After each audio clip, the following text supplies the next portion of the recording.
Хочу розповісти вам, чим можна ефективно вилікувати кашель у дітей.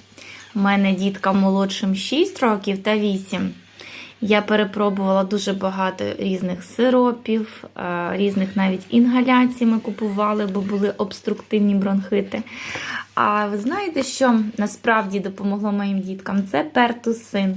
Звичайний пертусин стоїть 100 гривень в будь-якій аптеці, плюс-мінус, можливо, 110, можливо, трошки навіть менше. Ось такий пертусинчик для дітей. Те, що треба. Зроблено в Україні. Маленьким діткам від 4 до 6 років чайну ложечку розбавляємо в трішечки водички. А дорослим, таким як мій хлопчик, уже майже 9, то десь десертну або столову ложечку. Також на пару столових ложечок води розмішали і дали дитинці.